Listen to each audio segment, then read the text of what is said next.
वैशाली या विशाला एक प्राचीन नगरी है।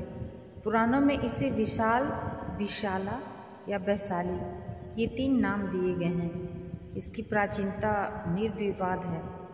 पाटलिपुत्रा नगर से तो यह जरूर ही प्राचीन है। नमस्कार मित्रों, आज की कहानी में वैशाली। आज मैं वैशाली की चर्चा करूँगी।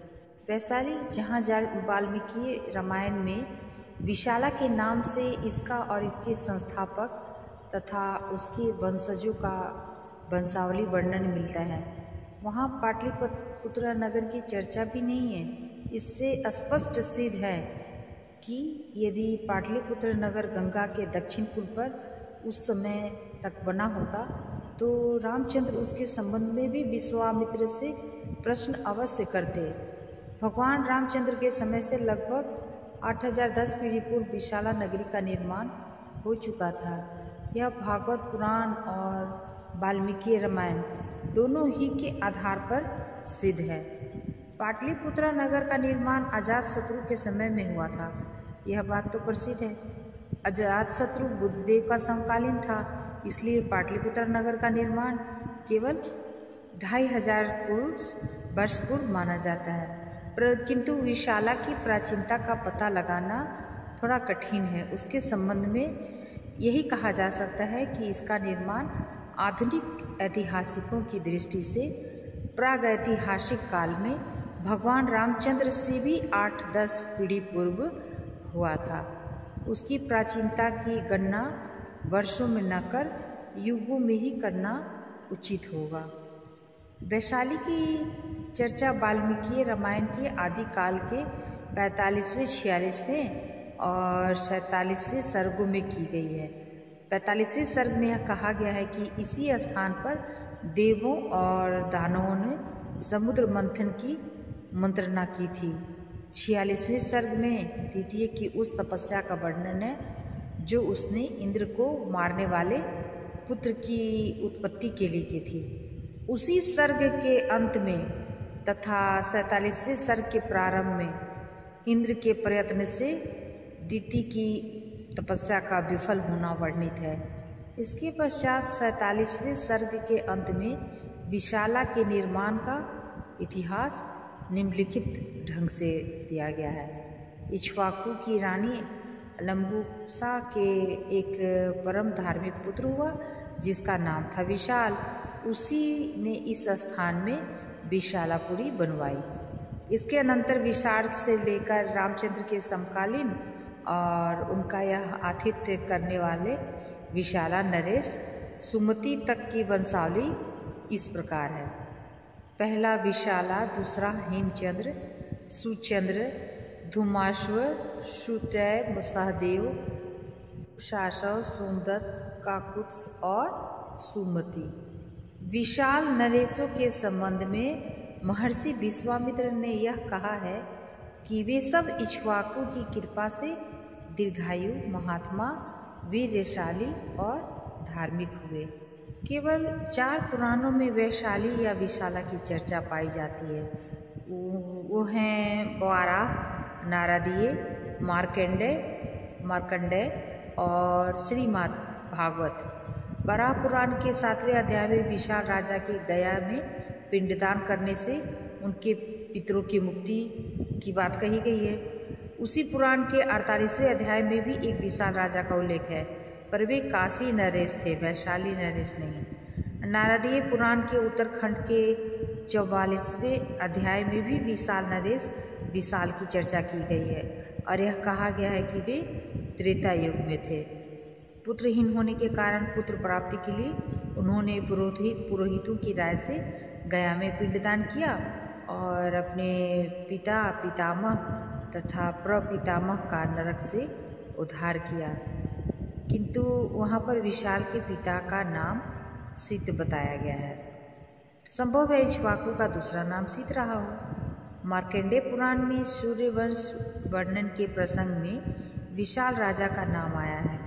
वहाँ अभिजित और वैशालिनी की कथा दी गई है और यह कहा गया है कि वैशालिनी विशाल, नरेश विशाल की कन्या थी।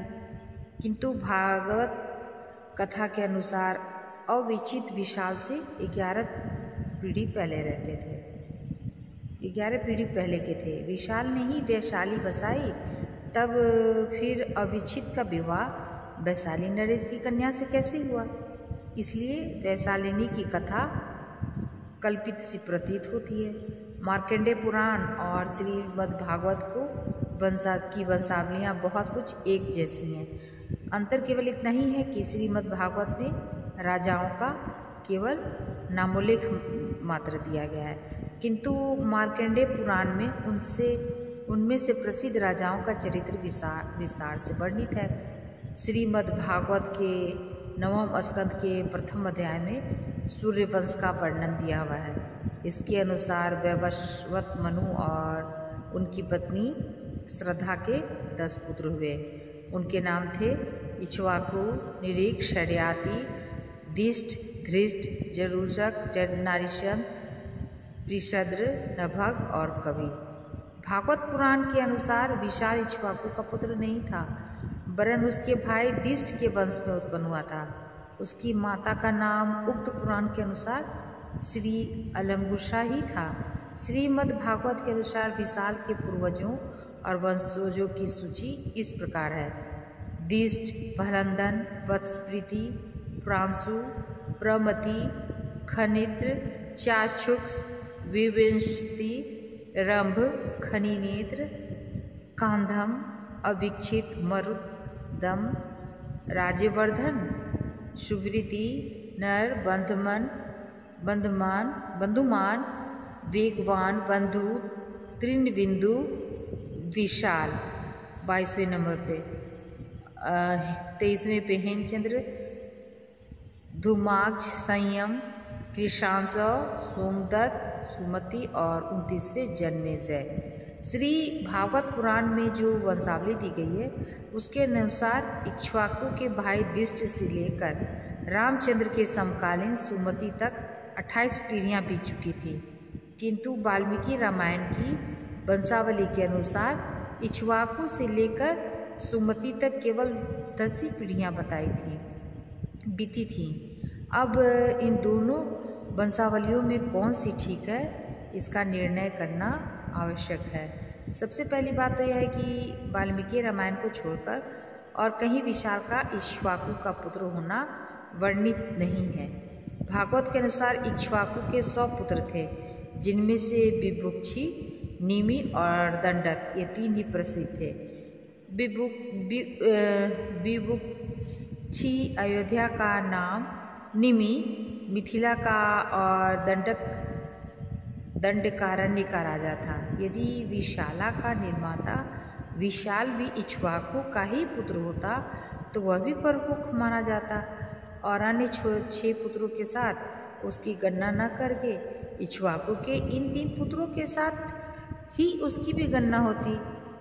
इसलिए श्रीमद्भागवत के अनुसार विशाल इक्ष्वाकु का पुत्र नहीं होना ही सच प्रतीत होता है।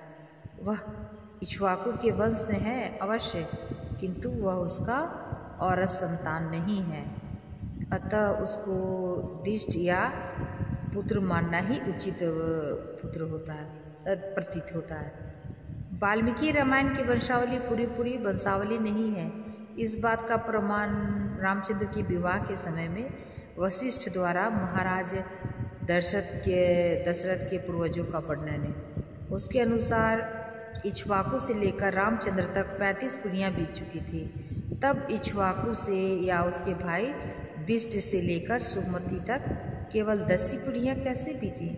वाल्मीकि रामायण के अनुसार विशाल के राजा दीर्घायु थे, पर कितने भी वे दीर्घायु क्यों न हो, रामचंद्र के 3 पूर्वजों के समय तक सुमति के एक पूर्वज राज करते रहे हों, यह सर्वथा अविश्वसनीय है। अतः श्रीमद्भागवत पुराण में जो वैशाली नरेशों की वंशावली दी गई है वही संभव और सत्य है, क्योंकि उसके अनुसार दिष्ट से लेकर सुमति तक 28 पीढ़ियाँ बीती हैं और वाल्मीकि रामायण के अनुसार इक्ष्वाकु से लेकर रामचंद्र तक 35 पीढ़ियाँ बीती हैं। वैशाली नरेश दीर्घायु प्रसिद्ध ही हैं, अतः जब तक इक्ष्वाकु के वंश में 35 राजे हुए तब तक दिष्ट के वंश में 28 राजों का होना असंभव नहीं कहा जा सकता। विशाला के इस इतिवृत्त के अतिरिक्त उसके विस्तार और वैभव का वर्णन महाकाव्यों और पुराणों ने सम्यक रूप से कहीं नहीं दिया है, किंतु वैशाली की यह प्राचीनता और उसके नरेशों की अविच्छिन्न वंश परंपरा तथा महात्म्य और पराक्रम से यह सूचित होता है कि वैशाली चिरकाल तक शांति और समृद्धि का केंद्र थी। बिहार प्रांत के अंतर्गत मुजफ्फरपुर जिला में गंडक नदी के पूर्वी किनारे पर स्थित आधुनिक वसाड़ के ही पुरातन नगरी वैशाली समझा जाता है। इसी को पाली साहित्य में वैशाली और रामायण तथा पुराणों के कतिपय संदर्भों में विशाला कहा गया है। कहा जाता है कि राजा विशाल के नाम पर ही इस नगरी का यह नाम पड़ा है। वैशाली युगांतरकारिणी नगरी है। इसकी गणना भारत की ही प्रधान नगरियों में नहीं की जा सकती। प्रयुक्त संसार के कतिपय नगरियों में यह प्रमुख है। उन नगरियों में जहाँ से धर्म की दिव्य ज्योति ने दंभ तथा कपट के घने काले अंधकार को दूर कर विश्व के प्राणियों के सामने मंगलमय प्रभात का उदय प्रस्तुत किया, जहाँ से परस्पर विवाद करने वाले करुण मात के लिए अपने बंधुजनों के प्रिय प्राण हरण करने वाले क्रूर मानवों के सामने पवित्र मातृभाव की शिक्षा दी गई, जहाँ से अहिंसो परमो धर्म का मंत्र संसार के कल्याण के लिए उच्चारित किया गया। पश्चात इतिहास उन नगरों की गौरव गाथा गाने में तनिक भी श्रांत नहीं होता, जिनमें प्राणियों के रक्त की धारा पानी के समान बही और जिसे वह भाग्य फेरने वाले युद्धों का रंगस्थल भी बतलाता है। परंतु भारत के इस पवित्र देश में वे नगर हमारे हृदय तट पर अपना प्रभाव जमाए हुए हैं, जिन्हें किसी धार्मिक नेता ने अपने जन्म से पवित्र बनाया और अपने उपदेशों का लीला नगर प्रस्तुत किया।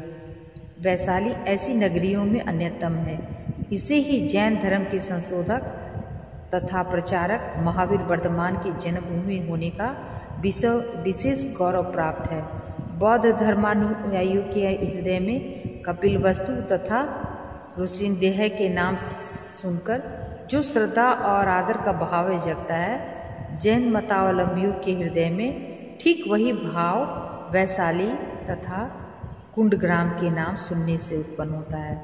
वैशाली के इतिहास में बड़े बड़े परिवर्तन हुए। उसने बड़ी राजनीतिक उथल पुथल देखी। वैशाली में अनेक विभूतियाँ उत्पन्न हुई, परंतु सबसे सुंदर विभूति है भगवान महावीर, जिनकी प्रभा आज भी भारत को चमत्कृत कर रही है। लौकिक विभूतियाँ तलसाइनी बन गई, परंतु यह दिव्य विभूति आज भी अमर है और आने वाली अनेक शताब्दियों में अपनी शोभा का इसी प्रकार विस्तार करती रहेगी। जैन धर्म से बौद्ध धर्म बहुत पुराना है। इसका संस्थापन महाराजा ऋषभदेव ने किया था। जैनियों की यही मान्यता है। 23वें तीर्थंकर पार्श्वनाथ वस्तुतः ऐतिहासिक पुरुष हैं। वे महावीर से लगभग 200 वर्ष पहले हुए थे। वे काशी के रहने वाले थे। महावीर ने उनके धर्म में नए संशोधन कर उसे नवीन रूप प्रदान किया। वैशाली नगर के उत्तर एक महावन कुटागर विहार है। बुद्धदेव का निवास स्थान है। आनंद का अर्धांग स्तूप है। नगर में अम्बपाली वेश्या रहती थी। उसने बुद्धदेव का स्तूप बनवाया। अब तक वैसा ही है। नगर के दक्षिण किले पर अम्बपाली वेश्या का बाग है, जिसे उसने बुद्धदेव को दान दिया कि वे उसमें रहें। बुद्धदेव परिनिर्वाण के लिए जब सब शिष्यों सहित वैशाली नगर के पश्चिम द्वार से निकले, तो दाहिनी ओर वैशाली नगर को देखकर शिष्यों से कहा, यह मेरी अंतिम विदा है। पीछे लोगों ने वह स्तूप बनवाया। नगर से पश्चिमोत्तर दिल्ली पर एक स्तूप है, नाम है धनुर्वाण्यत्याग। नाम पड़ने का कारण यह है कि पूर्व काल में गंगा के किनारे एक जनपद का एक राजा की छोटी रानी एक मांसपीठ जनी। बड़ी रानी ने द्वेष से कहा कि तू कुलक्षण जनी, और तुरंत एक लकड़ी की मंजूसा में रखकर उस पिंड को उसने गंगा में फेंक दिया। उतार पर एक जनपद का राजा सैर करने निकला था। पानी में उसने लकड़ी की मंजूसा देखी। खोला तो देखा उसमें एक सहज लड़के बड़े पूरे न्यारे न्यारे हैं। राजा ने खिला पिलाकर उनको स्याना और बड़ा किया। वे बड़े साहसी प्रचंड समर में द्वेषियों के ध्वंसकारी थे। होते होते अपने बाप राजा के जनपद पर उन्होंने चढ़ाई की। राजा इससे बहुत घबराया। छोटी रानी ने घबराने का कारण पूछा। राजा ने उत्तर दिया कि उस राजा के सहस पुत्र अतुल, साहसी और प्रचंड हैं। मेरे जनपद पर आक्रमण करना चाहते हैं, इसी से दुखी हूँ। छोटी रानी ने कहा, राजा घबराओ मत, नगर के पूरब की दीवार में एक ऊंचा बारजा बनवा दो। जब शत्रु आएंगे तो मैं बारजे पर से सबको लौटा दूंगी। राजा ने जैसा कहा था किया। शत्रु आए। छोटी रानी बारजे से बोली, तुम मेरे बेटे हो, क्यों अनरीति करते हो? शत्रु बोले, तू कौन है जो कहती है कि हमारी माता है?